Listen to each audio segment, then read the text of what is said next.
This is more than legacy.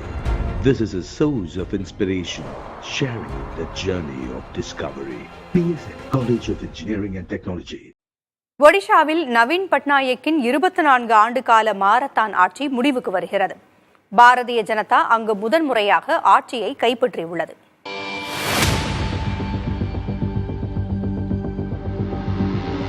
முதல் தோல்வி என்பது யாருக்கும் வலி மிகுந்ததாகவே இருக்கும். அதுவும் ஒடிஷா சட்டப்பேரவை தேர்தலில் கிடைத்த தோல்வியின் வலி நவீன் பட்நாயக்கிற்கு நிச்சயம் ஒரு படி அதிகமாகவே இருக்கும்.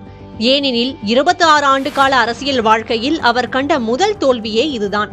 இடைப்பட்ட ஆண்டுகளில் நடந்த பேரவை மக்களவை தேர்தல்களில் அவரது கட்சி தொடர்ந்து வெற்றிகளையே ஈட்டி வந்தது.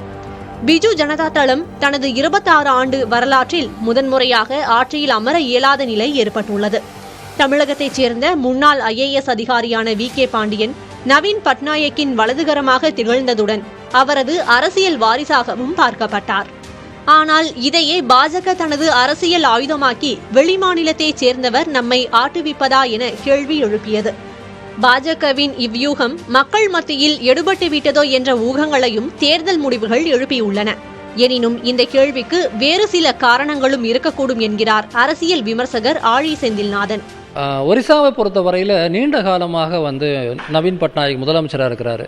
மிக ரொம்ப வலுவான இந்த ஆன்டி இன்கம்பன்சி சொல்கிறோம், ஆட்சியாளருக்கு எதிரான மனநிலைங்கிறது அங்கே வேலை செய்திருக்கிறது.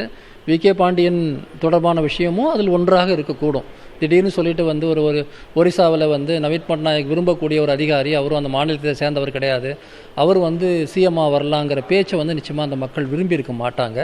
எனவே அது ஒரு காரணமாக இருக்கலாம். ஆனால் அது முக்கியமான காரணமாக இல்லை.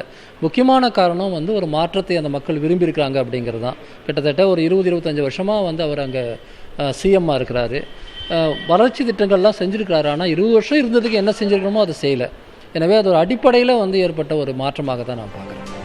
நவீன் பட்நாயக்கிற்கு 77 வயதாகிவிட்ட நிலையில் மூப்பு தொடர்பான பிரச்சனைகளாலும் அவர் அவதிப்பட்டு வந்தார். நிகழ்ச்சி ஒன்றில் அவர் பேசிக் கொண்டிருந்த போது கை நடுங்கிய நிலையில் அருகே இருந்த VK பாண்டியன் உதவியது தேர்தலில் பேசுபொருளாக அமைந்தது.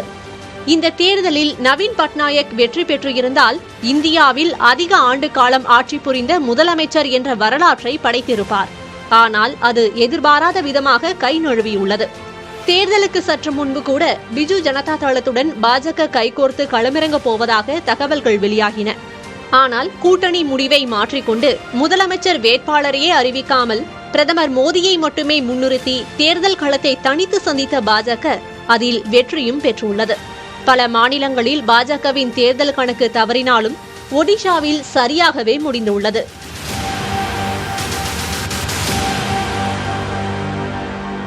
This is more than legacy.